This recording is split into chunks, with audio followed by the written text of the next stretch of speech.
Gênesis capítulo 22.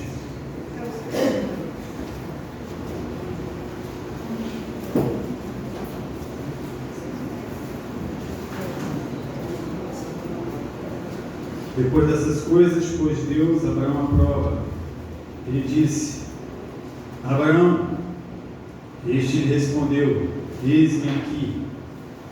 Acrescentou Deus: Toma teu filho, teu único filho, Isaque, a quem amas, e vai-te à terra de Moriá, oferece-o ali no holocausto sobre um dos montes que eu te mostrarei.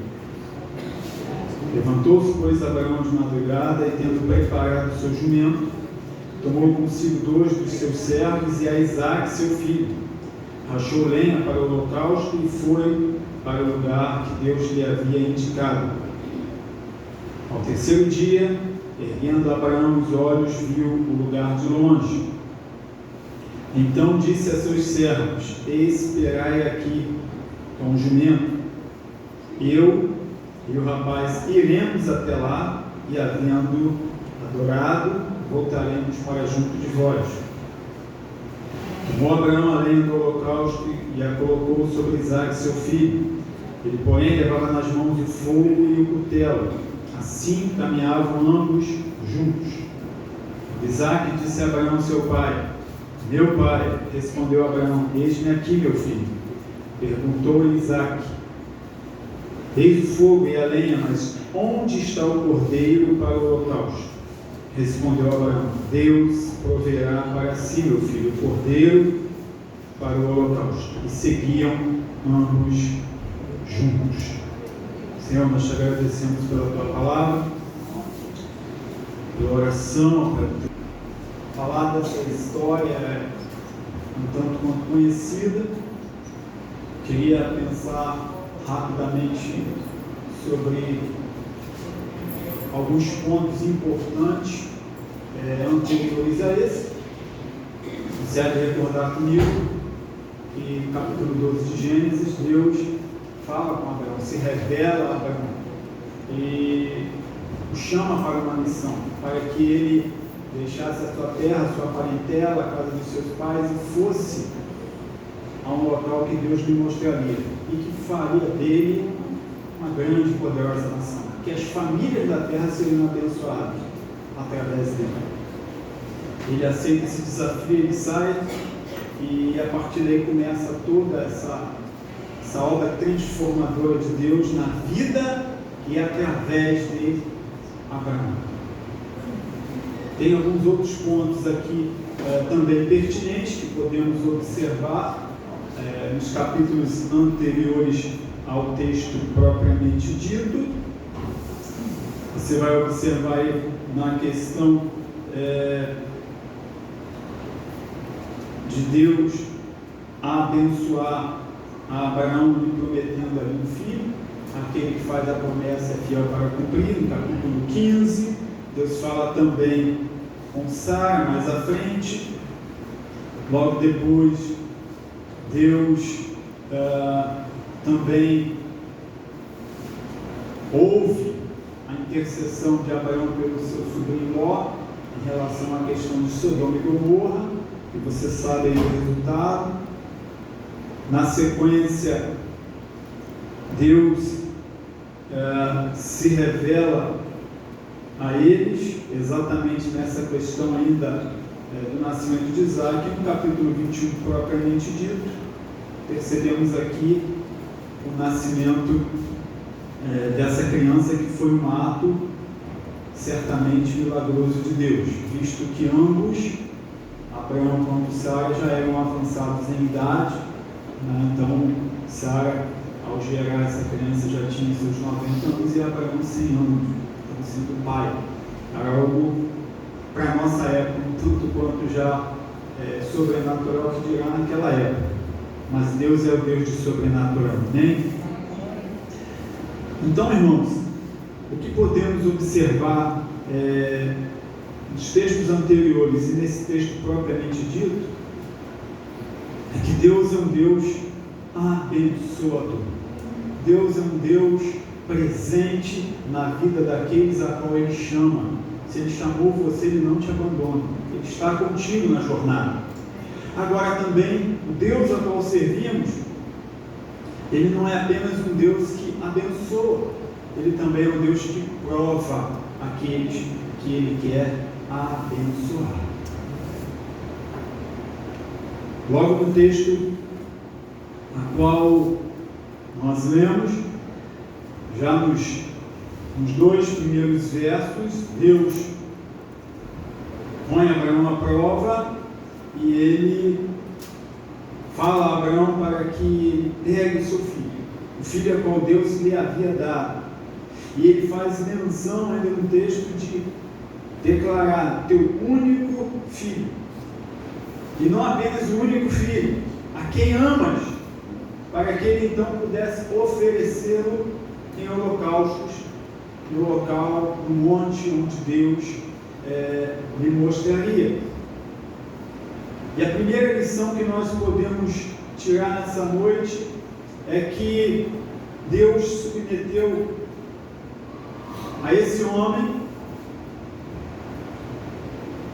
Abraão, um grande teste, na qual sua fé, sua obediência e sua lealdade foram postos ali em xeque. Vamos ver até onde esse homem está comigo. O que confia no Senhor obedece, e aquele que é obediente ao Senhor, ele é leal. Na sequência do texto, você percebe logo no verso de número 3, logo aí o verbo levantou-se. Então, logo assim que Deus deu a palavra, logo assim que Deus falou para Abraão o que ele deveria fazer, Abraão, logo que depressa, responde ao seu chamado, fazendo exatamente o que ele havia dito.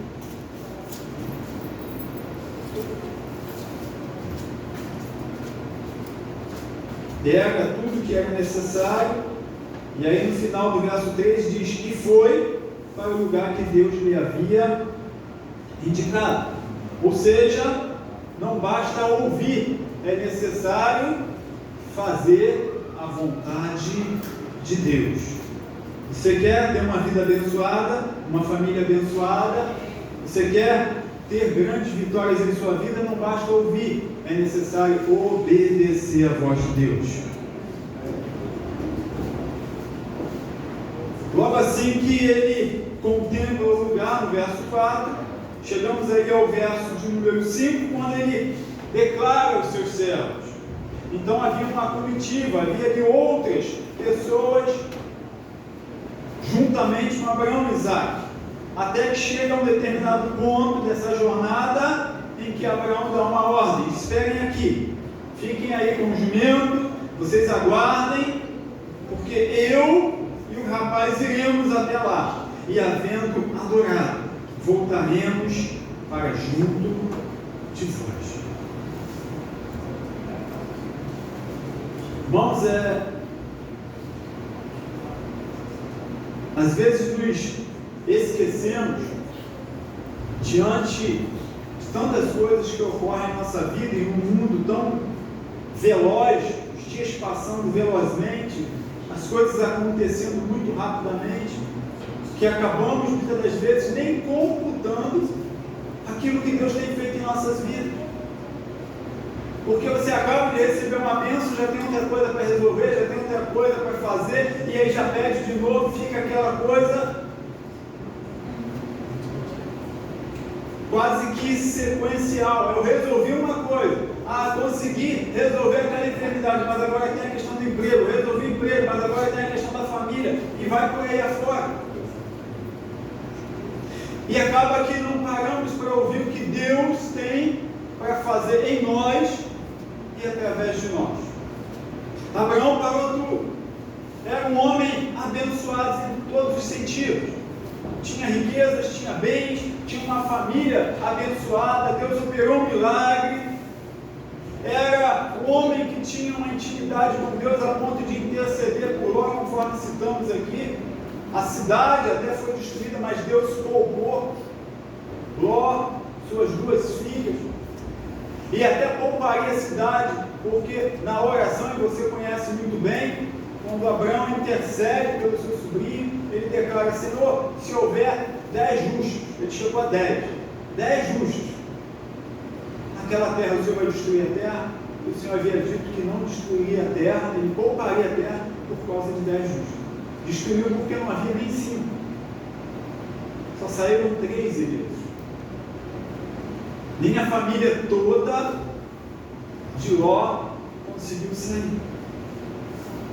Então era um homem que, apesar de grande intimidade com Deus, passou por um momento difícil em sua vida. Talvez ele estivesse se indagando, afinal, foi Deus que deu esse filho a ele, e agora pedir de volta. Mas Abraão, diz o texto, que ele foi com Isaac ao Monte Moriá. Primeiro, pela obediência.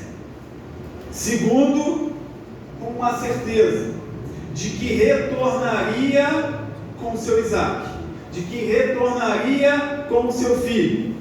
Ele não sabia de que forma, de que maneira, mas ele acreditava que Deus era poderoso para restaurar a vida do seu filho e eles retornarem para casa, encontrar os homens que ficaram ali aguardando no local específico e então retornarem para a sua casa. Hebreus capítulo 11, entre os versos 17 a 19, está registrado aqui pelo autor aos Hebreus, dizendo o seguinte: pela fé, Abraão, quando posto à prova, ofereceu Isaac. Estava mesmo para sacrificar o seu unigênito, aquele que acolheu alegremente as promessas, a quem se tinha dito: em Isaac será chamada tua descendência. Porque considerou, melhor dizendo, que Deus era poderoso até para ressuscitá-lo dentre os mortos, de onde também figuradamente o recobrou. Então, para Abraão, naquele momento, diante daquele quadro em que ele se despede dos seus servos e deixa num determinado local e continua a jornada somente com o seu filho, o que passava, o que podemos aí imaginar que passava na mente, no coração daquele homem era: ou Deus opera o milagre antes, ou Deus opera o milagre depois do holocausto. Mas para Abraão havia uma certeza: Deus é Deus de milagre. Aquele que fez com que ele, como pai, Sara como mãe, pudessem se alegrar como uma criança depois de uma idade tão avançada, ele era poderoso para fazer algo antes, no momento ou posteriormente ao holocausto. Porque Deus é aquele que pode todas as coisas. Ele é o Deus do impossível. Você crê nisso? Amém? Também, entre os versos aí 6 e 7, diz o texto que Abraão tomou a lenha do holocausto, colocou sobre Isaac seu filho. Ele, porém, levava em suas mãos o fogo e o cutelo, e ambos caminhavam juntos em direção ao local específico que Deus havia de revelar a Abraão. Quando Isaac disse a Abraão seu pai: meu pai, respondeu Abraão: eis-me aqui, meu filho. E a pergunta de Isaac foi específica: eis o fogo, a lenha, mas onde está o cordeiro para o holocausto? Isaac, naquele momento, ele não conseguia imaginar o que lhe aguardava. É interessante que, à semelhança de Isaac, e nós temos aqui um tipo de Cristo, era uma representação do que aconteceria com o nosso Senhor Jesus Cristo. Assim como Isaac estava levando os utensílios para o holocausto, que ele próprio seria ali, no caso, o sacrifício, Jesus foi aquele que carregou a cruz para então ser crucificado para pagamento dos nossos pecados, para nos remir de todos os nossos pecados. Evangelho de João, capítulo 19, versículo 17, diz assim: tomaram eles, pois, a Jesus, e ele próprio, carregando a sua cruz, saiu para um lugar chamado Calvário, Gólgota em hebraico. Então, o próprio Senhor Jesus carregou a cruz para ser crucificado nela. Assim como Isaac estava também carregando os utensílios para o holocausto, e ele nem imaginava que naquele momento ali, no coração do seu pai, quando ele faz a pergunta: onde está o cordeiro para o holocausto? Imagino o coração daquele pai completamente pesaroso, triste, angustiado, preocupado, mas com uma palavra certamente vinda do próprio Deus no seu coração, que serviria de ânimo para si próprio e também para o filho. Deus proverá para si. Eles não tinham um cordeiro. Para Isaac, o que precisava, o principal ali, para fazer o holocausto não estava em mãos. No coração do seu pai, era o filho que seria oferecido a Deus. Mas aquela palavra foi tão poderosa, irmãos, porque na verdade é Deus que providencia todas as coisas.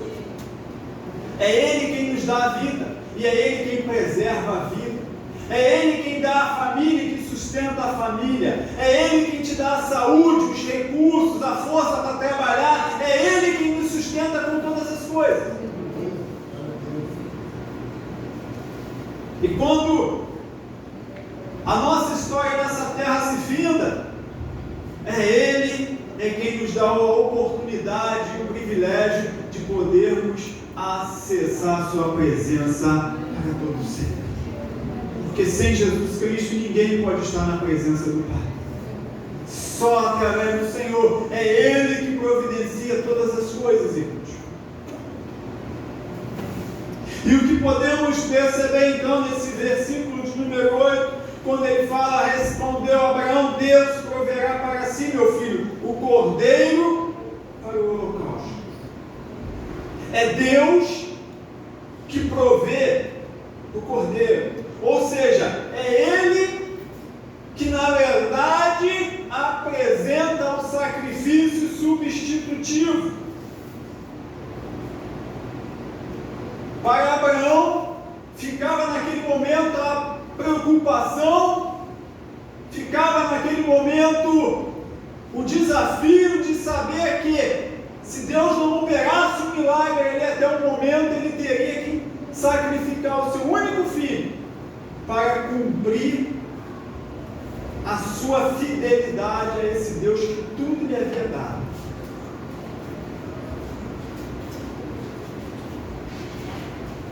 Mas enquanto Abraão procurava fazer as coisas diligentemente, cuidadosamente, como Deus lhe havia dito, Deus já havia preparado o sacrifício substitutivo, o qual Abraão nem imaginava.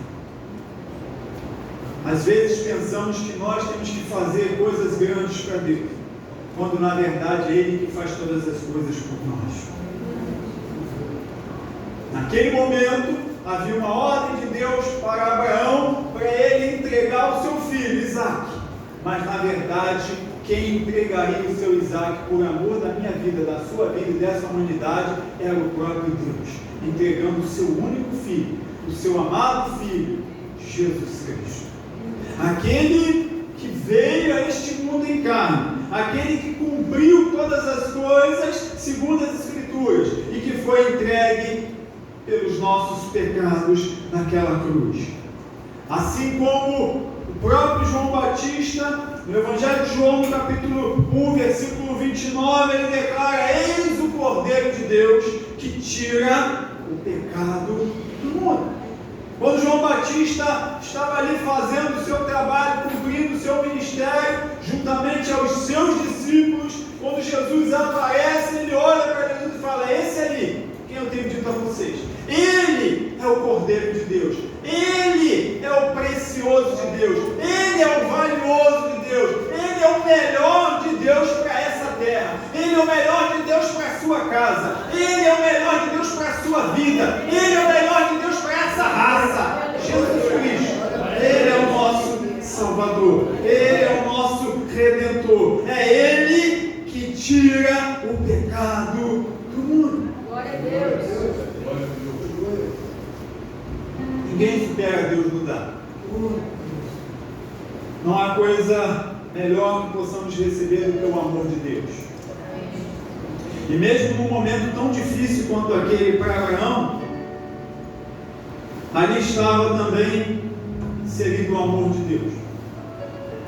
Porque enquanto Abraão para tudo na sua vida, deixa de fazer tantas outras tarefas, deixa de cumprir tantos outros objetivos, porque Deus lhe havia pedido algo grandioso e ele teria de cumprir, porque ele havia reconhecido de que tudo o que ele havia recebido de Deus e até quem ele era, tudo, absolutamente tudo, provinha do Altíssimo. A promessa de Deus estava se cumprindo. Deus o abençoou grandemente. Ele começa naquela caminhada com Deus a indagar: Senhor, o Senhor falou que através de mim iria surgir uma nação imensa, tão incontável quanto as estrelas do céu, quanto a areia do mar, mas eu não tenho filho, eu não tenho descendente, e Deus lhe deu esse descendente, primeiramente da escrava, Ismael, mas Deus havia dito: não é esse. E ainda que tenham se antecipado, ainda que tenham feito aquilo que Deus não mandou fazer, lá na frente, no momento certo, Deus concede a bênção. Ainda que Sara tenha rido consigo mesmo, talvez de questionamento, talvez até mesmo satirizando o momento, olhando para si e falando: já passou o costume das mulheres, já não tem mais condições de gerar uma criança. E como é bom saber e lembrar de que para Deus não há impossíveis. E ela foi visitada por Deus e o milagre aconteceu. Imagine aquela criança na vida daquele casal, aquele desafio todo de cuidar, e aquele jovem agora já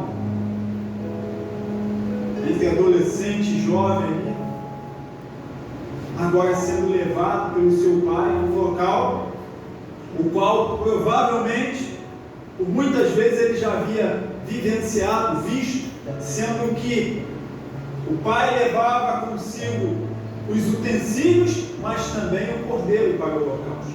E dessa vez não, apenas os utensílios, apenas a lenha, o fogo, as demais coisas, o cutelo, mas cadê o cordeiro? E a palavra do pai foi que Deus iria prover. Irmãos,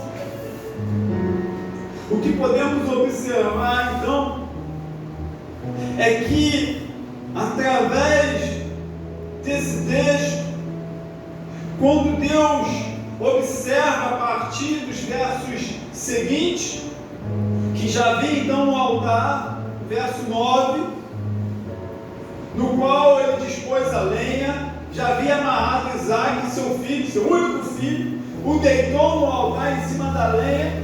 Talvez aquele filho, sem entender absolutamente nada, seu pai, estendendo a mão, tomou o cutelo para imolar, para matar o seu único filho. E é o momento em que Deus entra com a providência, através de um brado do Senhor do céu, a qual ele ouve a voz, dizendo: Abraão, Abraão, e ele responde: eis-me aqui.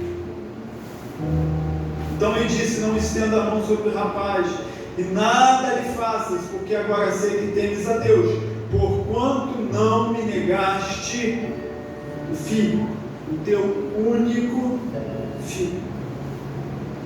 Tendo Abraão erguido os olhos, viu atrás de si um carneiro preso pelos chifres entre os arbustos. Tomou Abraão o carneiro e o ofereceu em holocausto em lugar do seu filho.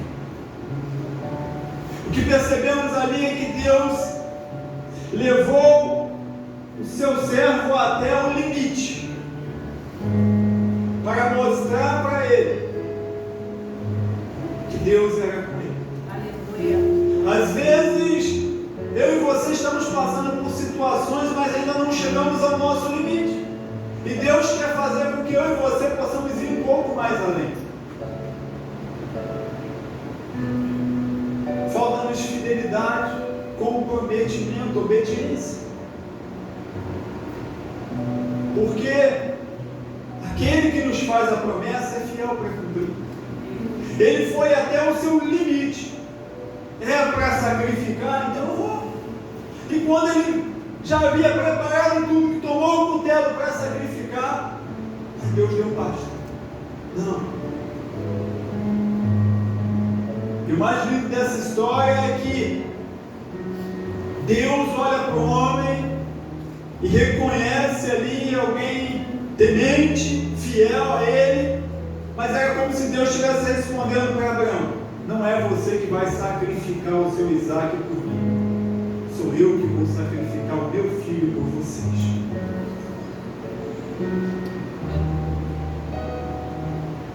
Se estamos aqui hoje, é porque, segundo Isaac, Jesus Cristo, ele foi entregue pelos nossos pecados. E ele ressuscitou para a nossa justificação. Ele se entregou voluntariamente como cordeiro mudo, para que eu e você tivéssemos oportunidade de vida.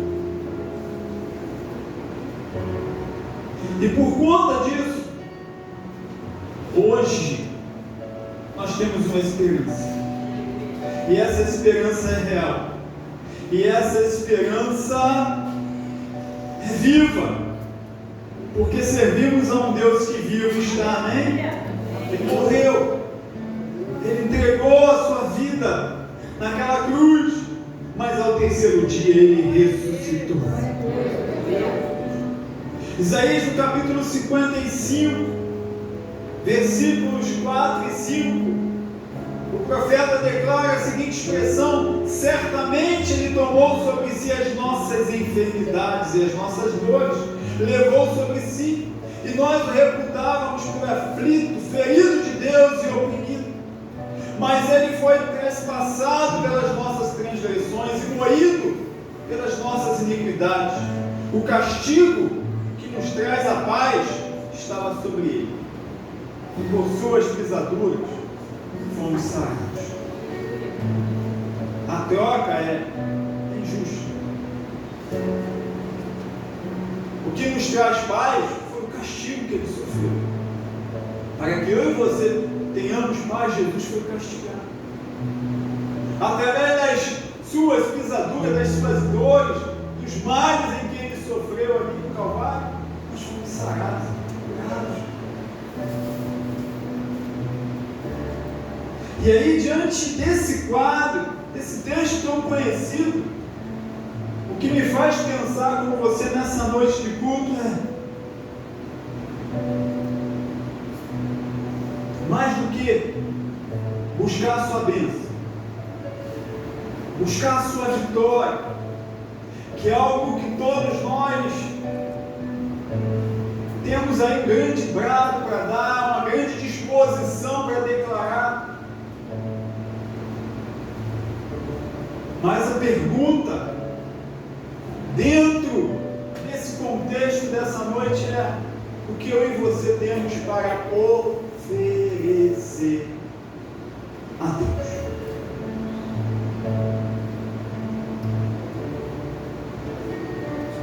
A palavra de Deus diz que mais bem-aventurado é dar do que receber.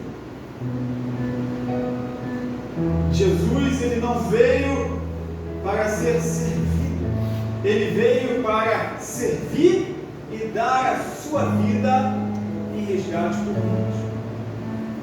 O problema sou eu, o problema somos nós quando geramos uma série de desculpas. Não posso oferecer a minha vida, não posso oferecer minha casa, não posso oferecer meu conhecimento humano, não posso oferecer meus dons e talentos. Ora, porque sou novo demais. Ora, porque ainda estou construindo meu futuro. Ora, porque eu estou iniciando uma vida conjugal. Ora, porque ainda tenho que criar meus filhos. E vai por aí fora. Ora, porque eu estou no melhor momento da minha vida. Até chegar um momento em que eu não posso oferecer mais nada a Deus, porque aí já é tarde demais. Às vezes, novo demais para se oferecer a Deus.